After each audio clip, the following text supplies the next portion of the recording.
교체하겠습니다.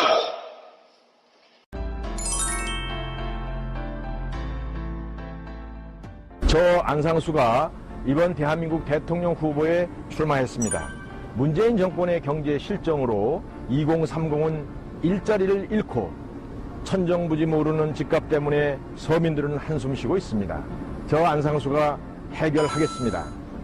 1억 평의 논을 산업단지와 주거단지로 만들어서 7천만 평의 산업단지에 스타트업을 하는 우리 30만 젊은이들에게 첨단 산업을 할 수 있는 기회를 줘서 무상 임대하고 거기에 취업하는 사람이 한 200만 명이 이르도록 그렇게 할 것입니다. 30%인 3천만 평은 주거단지, 배후단지로 만들어서 30평짜리 500만 원 아파트를 1억 5천에 분양할 수 있도록 해서 그 지역의 젊은이들한테 살도록 할 것입니다. 그래 되면 자연히 전국에 있는 집값도 하향될 것이고 집 문제와 일자리 문제를 동시에 해결할 수 있습니다. 안상수가 여 송도 갯벌을 막아서 1000만 평을 이렇게 도시로 만들었다시피 그의 10배 되는 땅을 전국에 논을 가지고 이러한 산업단지를 만들어서 일자리와 주택 문제를 반드시 해결하겠습니다. 안상수면 할 수 있습니다. 바다를 메워 새롭게 태어난 땅, 인천 송도국제도시. 글로벌 교통과 자유무역의 중심지.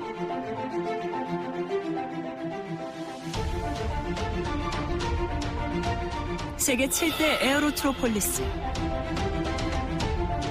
첨단 기술 개발이 집약된 스마트 메가시티. 송도국제도시가 만들어지기까지 노력을 기울인 숨은 공로자들.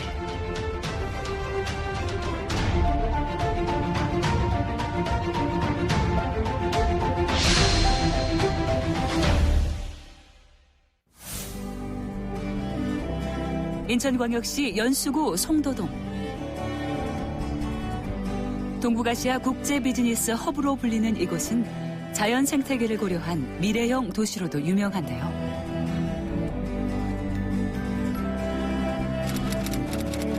가정에서 발생한 생활 폐기물을 지하 수송관로를 통해 처리하는 친환경 자동 지파 시스템은 에너지 재활용에도 효과적입니다.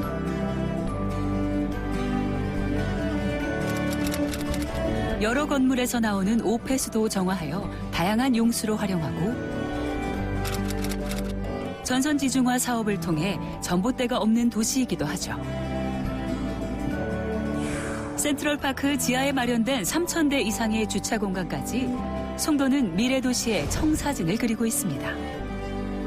이제 지금은 기후변화가 굉장히 이슈지 않습니까? 국제도시가 원하는 것 중에서 환경적으로 굉장히 우수한 도시를 많이 원하는데 녹지율 이런 것들이 굉장히 높습니다. 여기는 한 40% 정도가 이제 녹지를 가진 그런 첨단 도시가 되어서 굉장히 좋고요. 미래 세대가 살기에 좋아하는 그러한 환경적으로 우수한 도시로 이름이 나 있고 또 그렇게 앞으로 되어갈 것으로 생각되고 있습니다. 스마트시티 송도는 어떻게 탄생한 걸까요? 1980년대 중반에 등소평이 중국을 개혁 개방하면서 상하이의 푸동 공항을 중심으로 성공을 해나가는 과정에서 우리 인천국제공항이 2001년에 개항을 했는데 인천공항을 중심으로 주로 IT, BT 등 첨단 산업과 또 외국인 투자를 유치를 해야 되기 때문에 최고의 비즈니스맨들이 와서 살기 좋은 도시를 만들어야 되고 그러기 위해서는 공항에서 가장 가까운 송도에 갯벌을 매립하는 것이 좋겠다 이렇게 판단을 했던 것입니다. 송도는 2002년 비로소 개발 사업에 박차를 가하게 됩니다. 대한민국 최초 경제자유구역에 둥지를 튼 기업들. 저희들이 조사도 해보고 하니까 개발지로서 굉장히 많은 이점을 가지고 있었습니다. 첫째는 인천공항이 곧 개항이 되는데 대한민국의 관문이 되는 그 공항에서 가장 가까운 위치에 자리 잡고 있었고 배후에는 서울을 포함한 약 2천만이 거주하는 그 수도권이 하나의 그 경제적 배후가 될 수 있었다 하는 이런 점으로 볼 때 대한민국에서 이보다 더 좋은 개발 대상 지역은 없겠다 하는 것이 저희 판단이었습니다. 포스코 건설과 미국의 대표 부동산 기업 게일사가 참여했고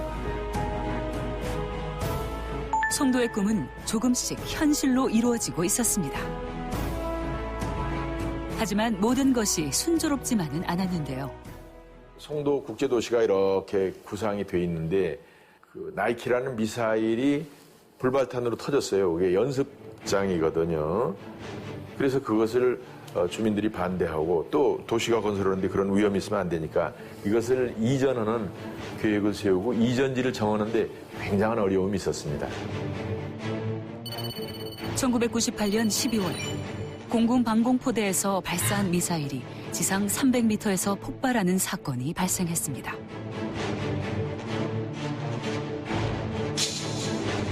인천시와 국방부는 미사일 기지를 이전하기로 결정했는데요. 예정지는 영종도 백운산.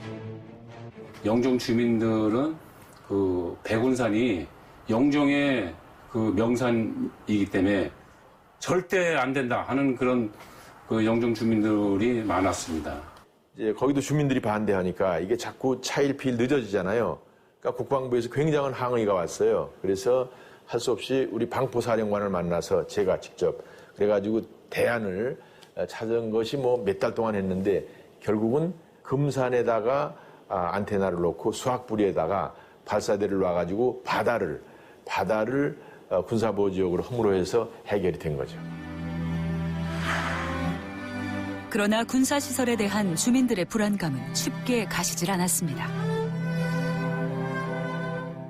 군사시설 이전에 따른 군사보호구역에 대해서는 그 보상을 줄 수 없는 그런 법적 근거가 명확하게 있기 때문에 보상을 줄 수 없는 그런 상태였습니다. 그렇기 때문에 많은 고민을 했는데 마침 시장님께서 미사일 기지 이전하는 그 주변에 개발을 해서 그 개발 이익금으로 그 지역 주민들한테 환원하면 어떠냐 하는 그런 아이디어를 내셔가지고 미사일 기지 주변을 관광단지로 개발한 건데요. 위기를 기회로 바꾼 기지로 영종도 주민은 물론 국가의 이익을 실현시켰습니다.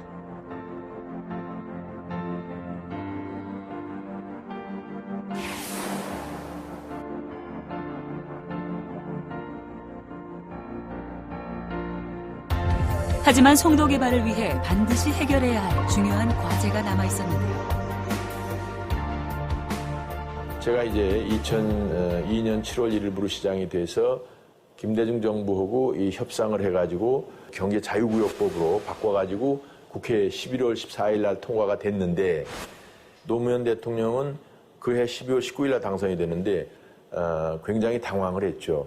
새로운 정부에서 우리 인천 경제 자유구역에 관한 계획을 무산시키면 어떻게 하나라고 했었는데 인수위 측을 내가 설득을 시켜서 그대로 잘 정책으로 추진됐고 이것이 얼마나 어려운 법이었느냐 하면 11월 달에 국회에서 통과가 됐는데 원래는 3개월이면 공포가 되는 거지만 구체적인 규정을 확정하고 나서 발효를 해서 아주 어려운 법 통과였습니다.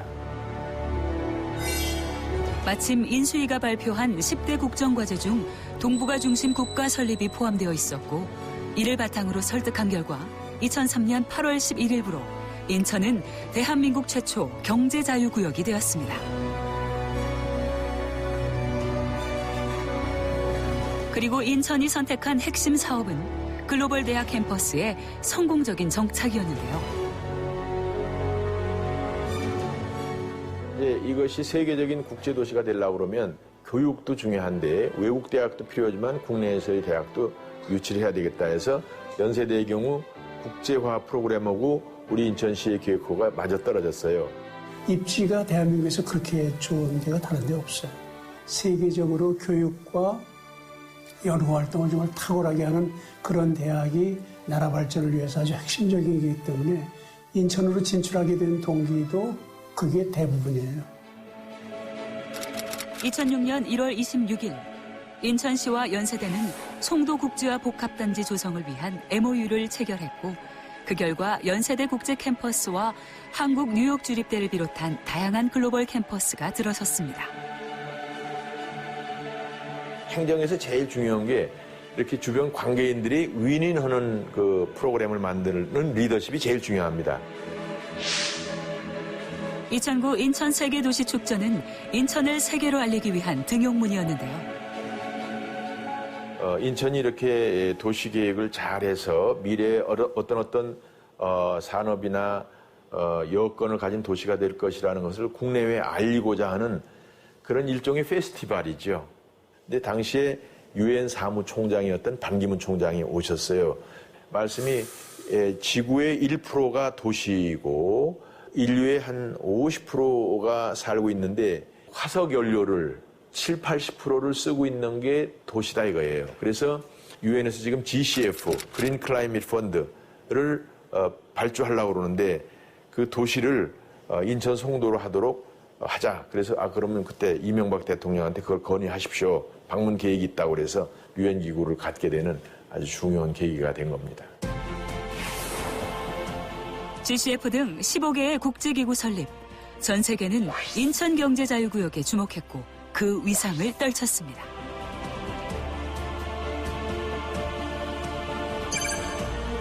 첨단 지식 서비스 산업의 글로벌 거점. 국내 최대 바이오 산업단지.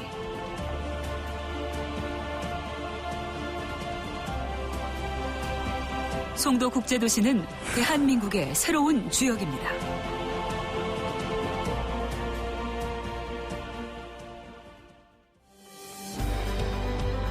인천국제공항이 있는 영종도와 송도국제도시를 잇는 인천대교. 왕복 6차선, 우리나라에서 가장 긴 다리로 바다 위의 하이웨이로 불리는데요.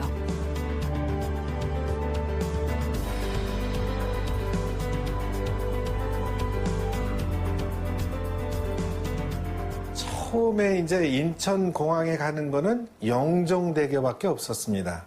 대개 이제 충청남도라든지 또 전라도 지역이라든지 또 이런 쪽에서 오는 것이 너무 멀리 돌아가니까 이제 환경적으로도 또 이산화탄소도 많이 발생하고 인천공항을 갈 수 있는 그런 다리를 만들자. 이제 이렇게 시작된 게 인천대교가 되겠습니다. 사실은 인천대교는요, 인천에서 굉장히 어려움을 가지고 태어난 그러한 다리이기도 합니다. 제가 시장이 되고 보니까 이거를 인천대교를 반드시 해야 될 것 같아요. 그래서 2003년 2월 달에 노무현 당선인이 인천공항에 와서 브리핑을 받는데 내가 그걸 자세히 설명을 했더니 이수영 회장을 통해서 정부의 타스크포스를 만들었죠. 국방부, 해양수산부, 국토건설부, 또 환경부, 기획예산처, 인천시 이렇게 해가지고 만들어서 1개월 동안에 그걸 추진하는 것으로 확정을 해줬죠. 한 달 만에 건설에 대한 합의가 이루어졌지만 이번엔 영국의 에이맥사가 거절 의사를 밝혔습니다. 잘못하면 내가 이제 대통령을 속인 꼴 아니에요. 그래서 내가 화들짝 놀래가지고 영국에 갔죠. 가가지고 설득을 했는데 그래도 안 하겠대. 그래서 대통령한테, 노무현 대통령한테 국내에 들어와서 대통령을 설득시켜서 한번 직접 만나게 하자 해가지고 2003년 6월에 청와대에서 투자자, 안 시장, 또 권오규 정책수석, 노무현 대통령 넷이 만난 거예요. 만나가지고 원만하게 진행이 됐습니다. SOC에 대한 외국 자본의 성공적인 투자 사례를 만들었고 삼성 컨소시엄이 건설사로 결정됐는데요. 하지만 예기치 못한 곳에서 발목이 붙잡혔습니다. 다리의 중간에 가장 넓은 지역, 거기는 이제 배들이 왕래를 해야 되는데 그 당시는 700m의 폭우로 만들어졌습니다. 그런데 큰 배가 그것을 왕래할 수 있으려고 하면 그 폭이 더 늘려야 된다. 그래서 800m로 늘려서 현재와 같이 큰 배들이 다닐 수 있는 그러한 다리로 만들어진 게 바로 인천대교입니다. 바다를 가로지르는 대규모 공사는 2009년 10월에 완공됐고 세계 10대 경이로운 건설 프로젝트에 선정됐습니다. 공사비 총 1조 3천억 원, 26만 명의 고용 창출로 인한 생산 유발액은 26조 원. 동북아 시대를 여는 대한민국의 관문이자 송도국제도시의 꿈을 잇는 인천대교.